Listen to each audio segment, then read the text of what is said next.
கர்த்தருக்கு வேண்டுவதாக இன்றைய வசனம் புலம்பல் 3ஆம் அதிகாரம் 25ஆம் வசனம். தமக்கு காத்திருக்கிறவர்களுக்கும் தம்மை தேடுகிற ஆத்மாவுக்கும் கர்த்தர் நல்லவர். கர்த்தருக்கு வேண்டுவதாக இந்த வசனம் பார்க்கும்போது அவர் காத்திருக்கிறவங்களுக்கும் அவரை தேடுகிறவங்களும் அவர் கர்த்தர் நல்லவராக இருக்காங்க சொல்லுது. வேதத்தில் பார்த்தீங்கன்னா அவருக்கு அநேக காத்துட்டு இருக்காங்க. உதாரணத்துக்கு ஆபிரகாம் சொல்லலாம். அவர் காத்திருந்து யாருமே வைக்கப்பட்டு போனது கிடையாது. உனக்கு பிள்ளை கொடுப்பேன், இந்த தேசம் சுதந்திரப்பேன் சொல்லும் போதும் அவர் வயசு காலங்கள் ஆனாலும் காத்திருந்தார். ஒரு பெரிய ஜனமாக மாற்றினார். அதேமாதிரி தம்மை தேடுகிற ஆத்மா நிறைய தேடி இருக்காங்க. உதாரணத்துக்கு யாரும் வைக்கப்பட்டு போன கிடையாது. எல்லாரும் காத்து நல்லவராக இருந்திருக்கார்.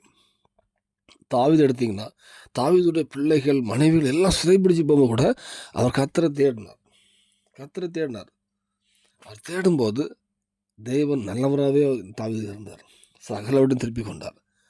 இந்த வேளையில் நம்ம வாழ்க்கையில் நம்மளும் அந்த காத்திருக்க குணம் நமக்கு இருக்குதா? கர்த்தரை காத்திருக்கிறோமா? கர்த்தரை தேடுறோமா? அப்படி தேடுவோமானால் கண்டிப்பாக உங்கள் விஷயத்துலையும் கர்த்தர் நல்லவராகவே இருப்பார். ஒரு நிச்சயமான முடிவு கண்டிப்பாக தருவார். எத்தனை ஆண்டுகள் காத்திருக்கலாம், எவ்வளோ நாள் கர்த்தரை காத்திருக்கலாம், எவ்வளோ நாள் கர்த்தரை தேடலாம், பதில் வரலாம் இருக்கலாம். ஆனால் உங்கள் பட்சத்தில் கர்த்தர் நல்லவராகவே இருக்கார். நம்ம வாழ்க்கையில் கர்த்தர் விரும்பாத காரியம் நம்மகிட்ட இருக்குமானால் அதை சரி செஞ்சுட்டு கண்டிப்பாக காத்திருப்போம், கர்த்தரை தேடுவோம். கண்டிப்பாக இந்த வேதத்தில் யாரையுமே தேவன் கைவிட்ட கிடையாது. அவர் நல்லவராக இருந்திருக்கார். உங்களுக்கும் உங்கள் வாழ்க்கையில் தேவன் நல்லவராக இருப்பார்.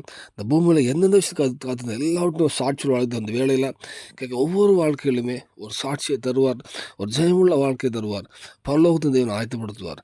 அநேக ஜனங்களை பரலோகத்துக்கு வர்றதுக்கும் உங்களோட சாட்சியாக மாற்றுவார். அர்ப்பணிப்பும் தேவன் கிருபை செய்வாராக. ஆமென்.